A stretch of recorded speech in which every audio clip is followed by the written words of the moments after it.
What's up, you guys? Something that a lot of us experience is you're in the workflow, you're creative, and all of a sudden there's a certain sound that you hear that you just can't seem to get in your project. And this can completely kill the workflow, so we're going to talk about it.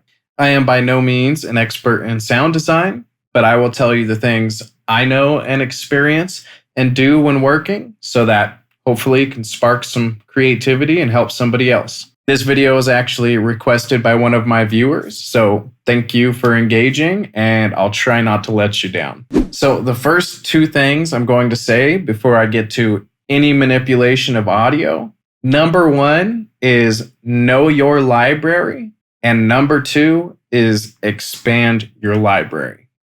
And let me explain. Unless you're doing full-on synthesis in something like Massive or Serum, and unless you actually know how to do that, if that is your goal, knowing your library and going and finding a sound extremely close to what you want or exactly what you want is the same as the difference between recording a crappy vocal take that has everything that you need and trying to cut that up and make it work, or recording the perfect vocal take and putting the same effort into the perfect vocal take.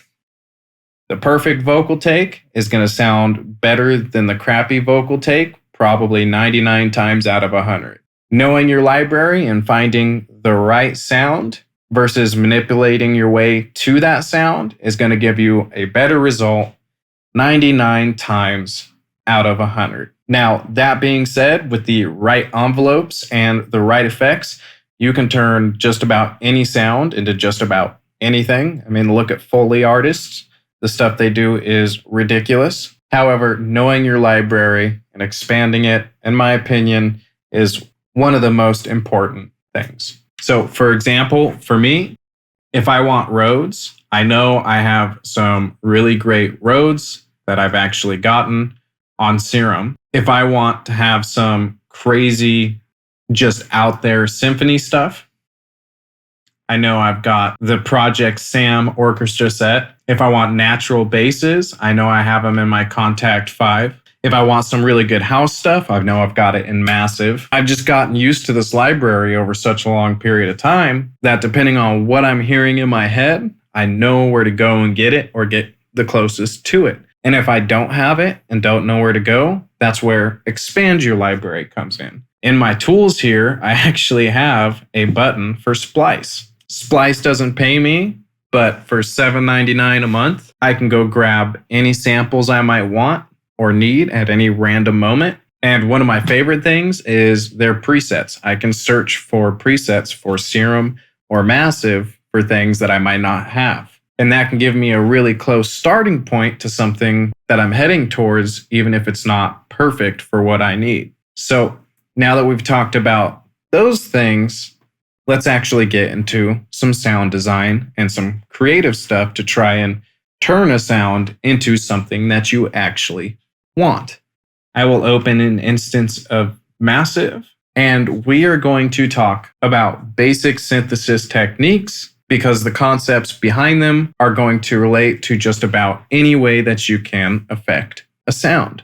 First things first, very quickly, just some foundation. Synths are usually comprised of multiple different oscillators. These oscillators use different wavetables to create different waves. You might get saw waves, triangles, etc. And to put those quite simply, because that can seem overwhelming, all you really need to know is that some wave types are brighter than others, and some sound more in tune than others. And this literally just has to do with some have more harmonics than others, and you have odd or even harmonics. Odd sound warmer, not as in tune. Even harmonics sound more in tune and more musical, but are not as warm and all-encompassing. For some examples, I've got 3 different wavetables here. We've got a square wave, a saw wave, and a sine wave. Now, the reason why these are important is because they all get us towards a goal. And to show that goal, I will open up an EQ and we'll take a look at each of these as I play them. Starting with a square wave, we'll notice a lot of harshness and a lot of frequency content. If I go to something like a sine wave, we'll notice that we're not getting any harmonics. We're just getting one fundamental. Your fundamental is the fundamental note that is being hit and all of our harmonics are based off of. All of our harmonics are going to be multiples of our fundamental. Now, let's check out a saw wave. Our saw wave is going to be just about as many harmonics, it looks like, if not more, as a square wave, but they sound completely different. That's A, B.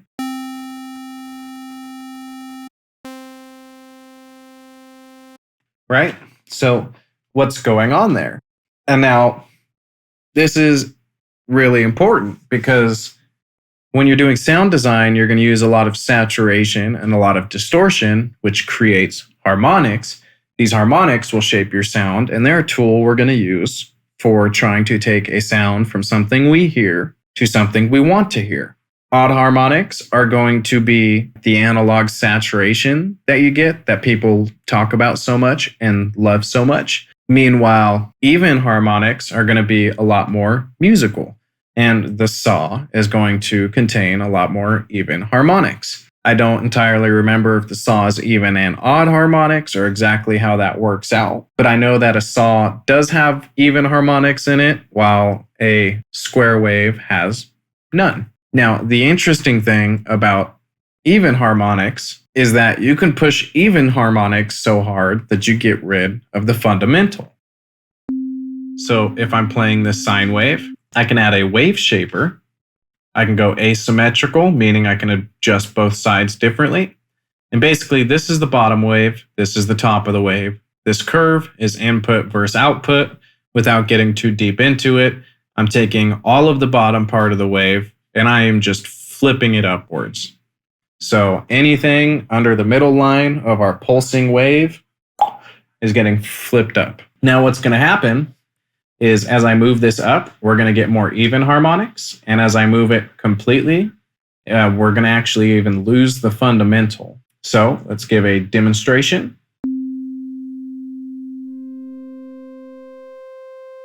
And now we're left with only harmonics. I can keep the even harmonics and get our fundamental back by coming right here.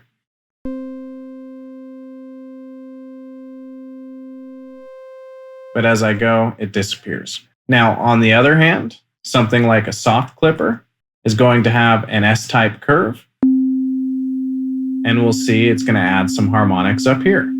And this is the kind of stuff you're getting with your analog saturation. Now it's running a little bit harder. We're getting a little bit more saturation. I want you to notice something though. As I start changing this, you're going to start hearing even harmonics start coming through.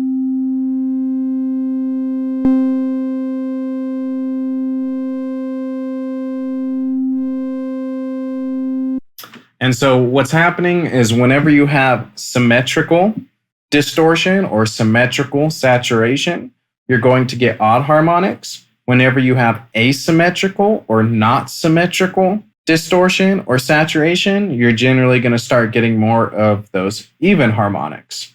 And this is something that's very good for you to know for sound design and figuring out what do you want from what you're hearing if you do use saturation or distortion, as well as something that is great to know for mixing or any other application where you're going to use saturation or distortion. Now, this can be extremely helpful because if you go grab a preset and you want it to be a little bit brighter, you can either choose a wavetable that is going to already be brighter, or if there is a low pass going on that sound, then you can decide to bring some high end back in that no longer exists because distortion and saturation can do that.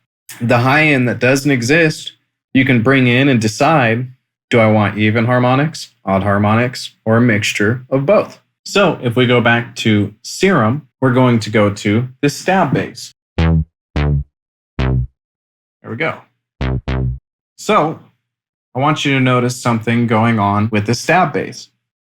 We have this filter here that you see moving and bouncing around. That filter is a low pass. That is the same exact thing as if I was to have a filter here that I could move back and forth and automate with my sound. Right? If I turn it off, that is the sound that we have. Now, if instead of running it right there, I run it here, not as cool, but just about the same idea. I think they had a little bit of resonance going on. Probably wasn't that sharp, but it's pretty sharp. Let's go like that. That's the basic idea of what's going on here.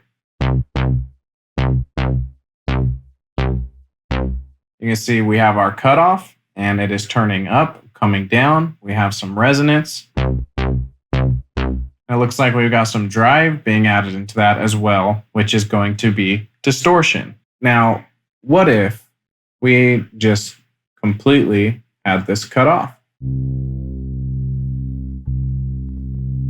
And we decided that even though we have this cut off and we don't have these frequencies here anymore, we wanted it to have more upper range frequency. And this is when I talk about you can choose the type of saturation you want or the type of distortion. Now, instead of just doing that, because I basically already showed an example, we're going to keep some high end. And I'm going to kind of layer some distortion here. Go to the famous Camel Crusher.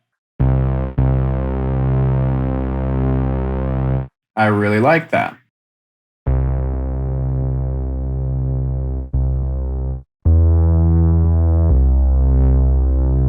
And this is something that a lot of people who do electronic music and such will do. They'll distort and distort and distort, and they'll keep cutting it, low pass it, cut it, distort again until they get something that has textures they really like. And so our original sound sounded like this. And where we got to sounded like this. And that was due to low passing and adding this Camel Crusher. Low passing again and adding some heavy tube saturation, which is odd harmonics. So I'm going to get a very warm feeling. And if I wanted to, I could brighten it up a little bit with some EQ. So we've talked about distortion, we've talked about filters, but what about how this filter was moving? What is causing this to move? And that is going to be on envelope. So if I come to envelope 2 here, we'll see it highlighted on this cutoff, and we'll see this little thing running here. And that can be used to control just about anything and create almost any kind of effect. Now, what if I wanted to make a kick or my own 808? That's something I can do with the help of one of these envelopes. So if I reload this plugin, we'll turn on, there we go, and let's octave that down. All right. So I am going to do 2 things with these envelopes. One, a kick.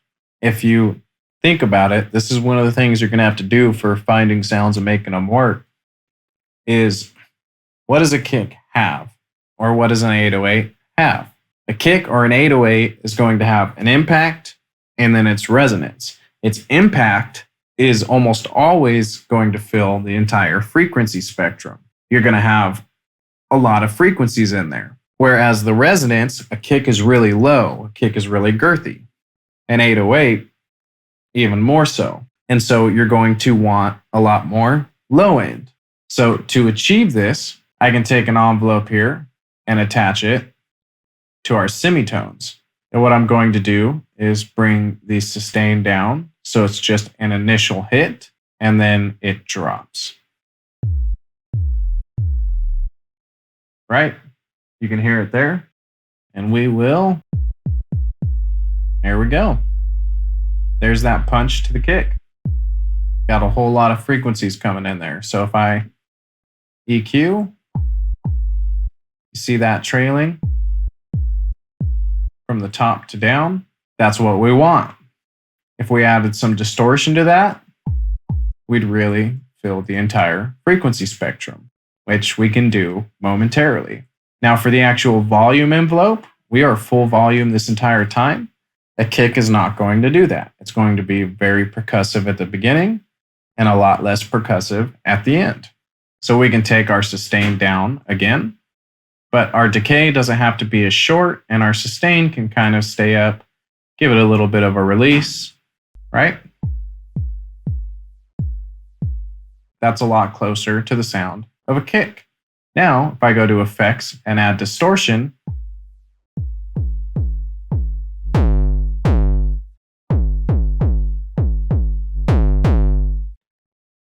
we can get some pretty cool effects.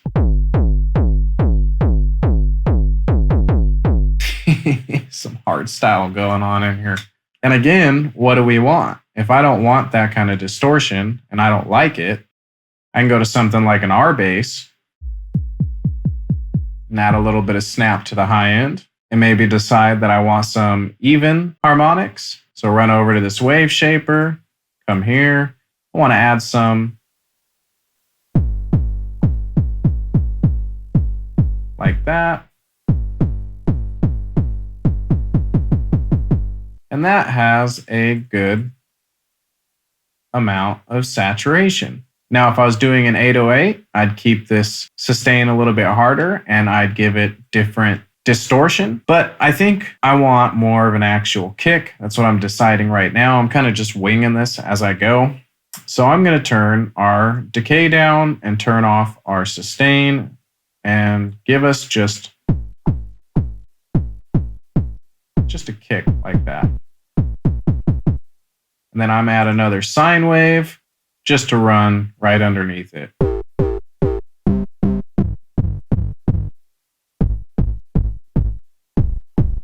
And then I'm going to control the level of this one.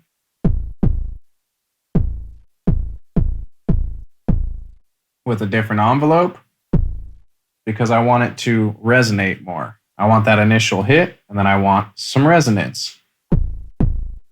Now, I don't know if there's any phasing going on or phase issues, but I can change phase until I get something I like. Now that we've got that, I could actually print this. Okay.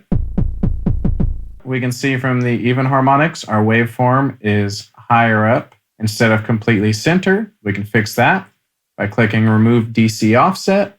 We can normalize it, turn it down, and we'll use this envelope. By using a Waveshaper, I'm only going to distort the peak. Okay, just hard clip this peak. Okay, more saturation. Add some tape saturation. EQ.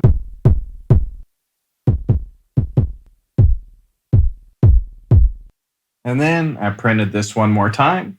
We'll do one more envelope. And now we have a pretty solid kick that we can add some final touches to.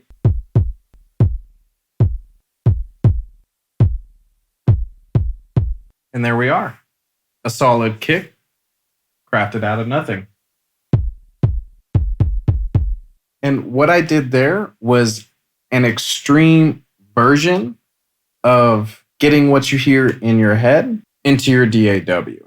Between the EQ, the saturation, distortion, the volume envelopes, all of those different things that I used over and over at an extreme to take a basic sine wave from a percussive sine wave to a kick. Those ideas can take the sounds that you know in your library or that you can get from expanding your library and grabbing something close to what you want. You can take those from close to it to practically exactly what you're hearing by doing these things. Things we didn't do that you can do. Do you want it dancing around your head? Add a chorus to it. Try a flanger. Experiment and get used to these things. Do you want to affect all of the frequency spectrum or some of it? Do it multiband. Send some of the sound off to its own channel. Bring it back in parallel. There's a million different things you can do if you get creative with these ideas of knowing what do I want to hear and what am I hearing and what tools do I have to help me get there. Now, what if you want a dark, drony piano, but all you have is a bright piano? That's something that's going to be more realistic that you're going to run into. Let's check it out. Record a little bit of piano.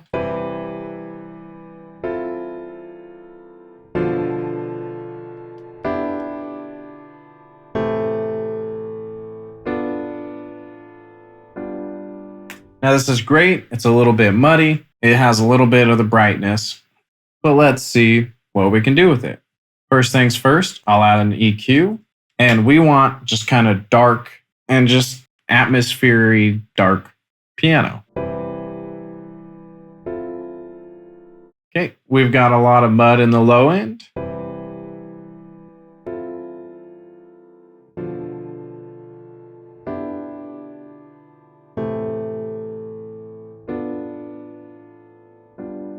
So we've kind of EQ'd for it. If I turn the EQ off and on,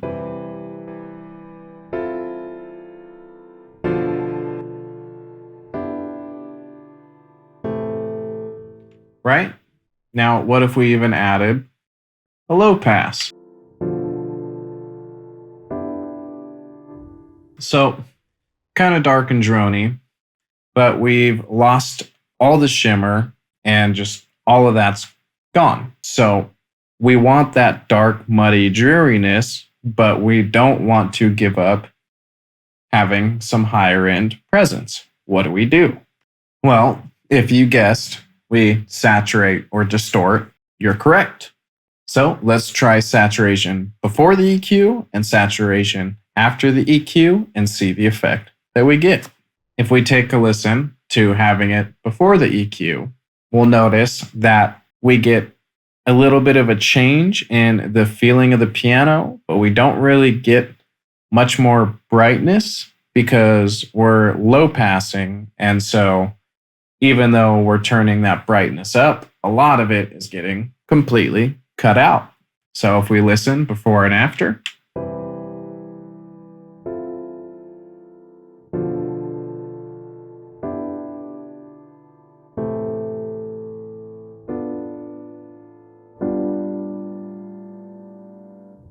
now, what if we were to use the same exact saturation, no different settings, but after the EQ, before and after?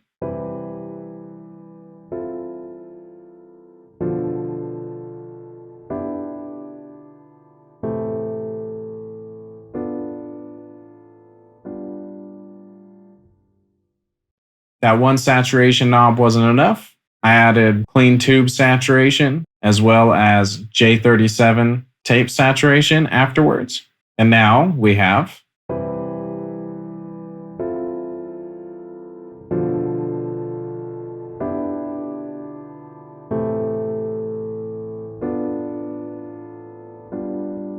we've got that brightness without bringing back in all of that chirpiness and all of the actual tang of the piano. We turned that piano into a dark feeling, washed out, drony piano.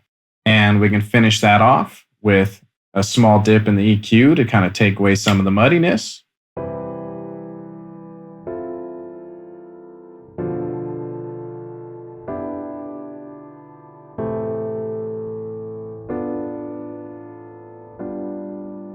So now we have this very low mid forward piano that doesn't have a whole lot else going on.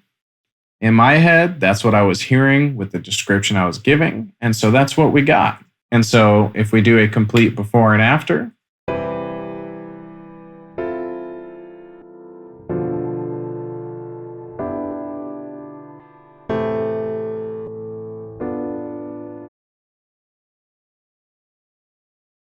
okay, I had to adjust that EQ. Let's do a before and after again.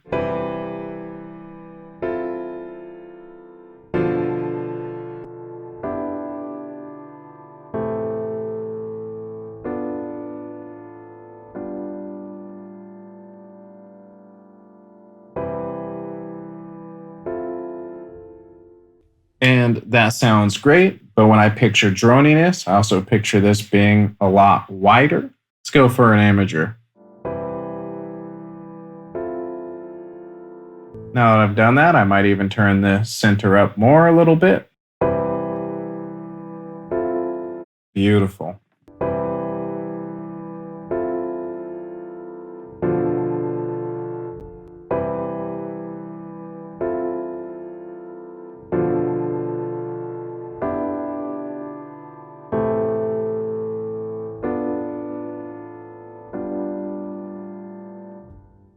And honestly, that's not even that much wider, at least visually looking at our left-right channels playing, than it was before, but I like the way it moves a lot better. And this was all me taking a sound somewhere close to what I wanted to hear and translating it from my head to the DAW by deciding I want a dark, drony piano. So get rid of the highs on my EQ. I want to be able to hear it though more, so I need high frequency information. Use some saturation. Okay, I saturated it. Let's EQ to get it closer to what I want to. How wide do I want it? Let's add an imager and let's add some other stereo effects. And I could keep kind of playing with this. But now, if I had to resort to doing all of this compared to actually using a well-recorded or well-produced virtual instrument or sound, I bet you 9 times out of 10 that well-produced sound or instrument would sound better than what I come up with just messing with things. I would use this piano, though, in the correct context that I'm hearing it in my head. But if I got that same piano that I'm hearing in my head and started with it, well-sampled, well-recorded, I guarantee you with one EQ and maybe 2 other plugins, I could have it sounding and fitting in whatever project 10 times better than going down the rabbit hole.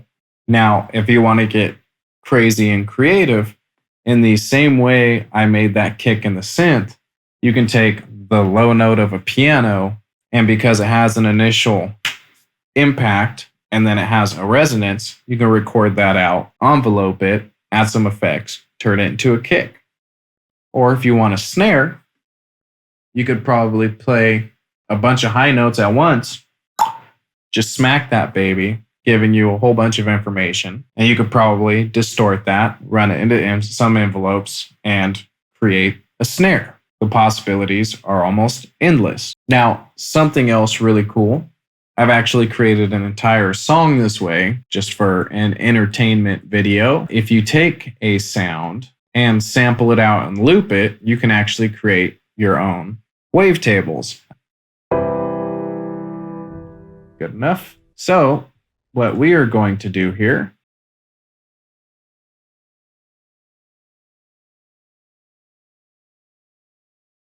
is exactly what I wanted. What I did was I took a tiny amount of our sound here and I just created a wavetable, which if you remember when we were doing synthesis, we had wavetables. So now this sound is somewhere we can start to make something.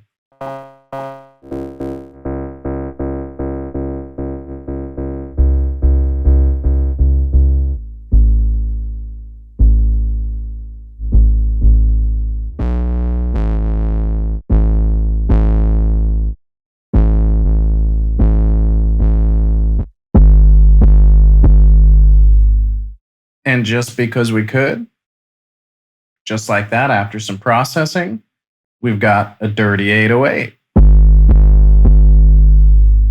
I turn all this off, it's that same exact noise.